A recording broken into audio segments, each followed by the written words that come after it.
브리니 턱! 안녕하세요, 브린입니다. 오늘은 지난 시간에 이어서 취득세와 함께 연계 정리하시면 좋을 등록 면허세 두 번째 시간 계산 구조와 표준 세율에 대해서 알아보도록 하겠습니다. 구독, 좋아요 눌러주세요. 등록 면허세율의 기본 구조에 대해서 파악을 하실 때는 일단 등기 등록을 하려는 대상이 무엇인지 파악을 해봅니다. 만약에 그 대상이 부동산이라면 과세 표준에다가 표준 세율을 곱하시면 되고, 만약 부동산이 아니라면 과세 표준에 일정 세율을 곱하시면 되겠습니다. 여기까지가 일반적인 구조고요. 그런데 만약에 시험 문제에서 대도시와 법인 얘기가 나오게 되면 3배 중과세가 될 수 있다는 사실을 기억하시고 가셔야 되는데, 왜 그러냐? 지역균형발전이라는 정책 기조 때문입니다. 따라서 여기에서 대도시라 함은 산업단지는 제외가 되는 게 너무 당연한 얘기겠죠?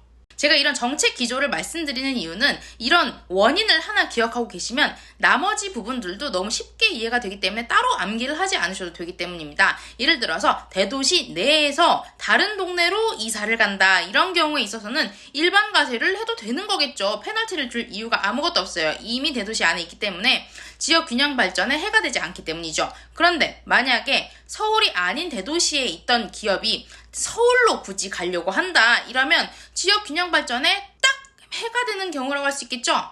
여기까지 등록면허세 기본 구조에 대해서 말씀을 드렸어요. 딱 이 기본 구조만 배우시게 되면 본문 내용을 배우신 거예요. 그런데 시험 문제를 내실 때 꼭 본문 맨 아래 아무도 안 볼 것 같은 작은 글씨 가로에 단서 조항을 시험에 내는 걸 좋아하시는 교수님들이 있습니다. 그래서 한 가지만 더 기억하시고 넘어가도록 할게요. 부동산 등기의 경우에 과표에다가 표준세율을 곱하는 거 맞아요. 그런데 그 괄호치고 이런 단서 조항이 있어요. 표준세율의 경우에 50% 범위 내에서 가감 조정할 수 있다. 이 부분 기억하시면서 우리 기출문제 하나 보고 넘어가도록 하겠습니다. 28회 시험과 31회 시험에 이런 문제가 나왔네요. 지방자치단체의 장은 조례로 정하는 바에 따라 등록면허세의 세율을 부동산 등기에 대한 표준세율의 100분의 50의 범위에서 가감할 수 있다. 맞는 문장이에요. 제가 아까 말씀드렸던 단서 조항이죠. 꼭 이렇게 단서 조항이 시험에 내는 경우가 있으니까 기억하시고요. 28회 시험에 등록면허세가 한 문제 더 나왔는데 이것도 같이 정리하고 가시죠. 여신전문금융업법 제2조 제12호에 따른 할부금융업을 영위하기 위하여 대도시에서 법인을 설립하는 경우에는 중과세 대상 법인에 속하지 않는다라고 말을 했어요. 그런데 등록면허세를 굉장히 열심히 공부하신 분이라도 이 문장을 딱 보자마자 어떤 생각이 드셔야 되냐면, 내가 교과서에서 이런 문장을 본 기억이 없는데, 이런 생각을 하셔야 돼요. 왜냐면 우리 교과서에서는 일반적으로 이렇게 도시형 법인으로서 중과세 제외 업종이 있다라고만 얘기를 해주지 세세하게 어떤 업종이 그렇다고 설명하는 책들은 별로 없거든요.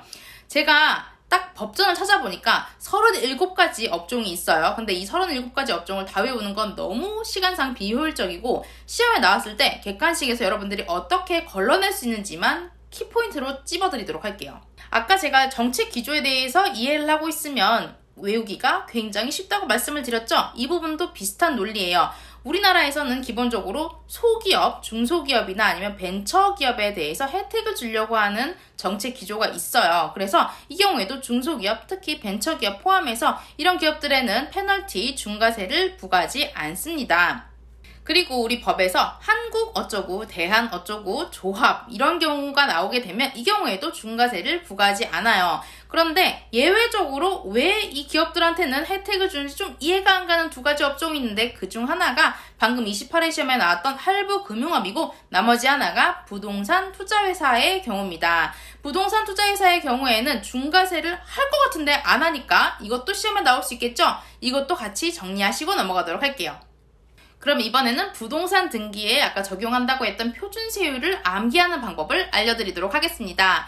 지난번에 3분 만에 취득세 세율을 다 외우는 방법을 알려드렸는데, 그거를 정리를 잘 하셨더라면 이 부분도 쉽게 따라오실 수 있을 거예요.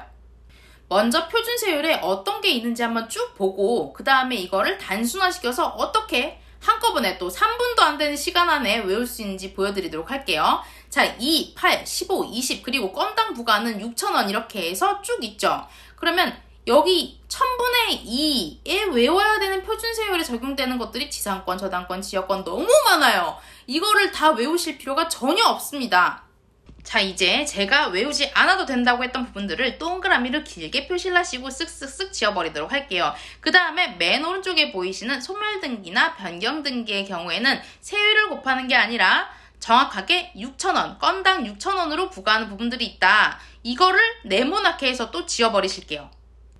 그리고 이때 기억해 주셔야 될 부분 또 한 가지가 뭐냐면 이 6,000원 부분이 6,000원 미만으로 나오는 경우에도 우리가 6,000원은 무조건 부과를 한다. 과세 최저한이라는 규정이 없기 때문에 무조건 6,000원은 부과를 한다 말씀드렸죠? 이거 기억하시고 그럼 이제 가운데 부분만 외우면 되겠죠? 취득세 세율이랑 비슷한 부분이 안 보이시나요? 가슴이 아픕니다, 여러분. 제가 취득세를 그렇게 열심히 공부하라고 했는데. 자, 그러면 여러분들 위해서 취득세 세율 다시 한 번만 보여드릴 테니까 그것도 보고도 이해가 안 되시는 분들 오른쪽에 또 친절하게 취득세 강의 영상 또 한 번 띄워드릴게요. 자, 레드 썬! 취득세 강의에서 이것만 기억하시면 됐었어요. 2030 세대들이 상기를 해야 된다. 뭐를?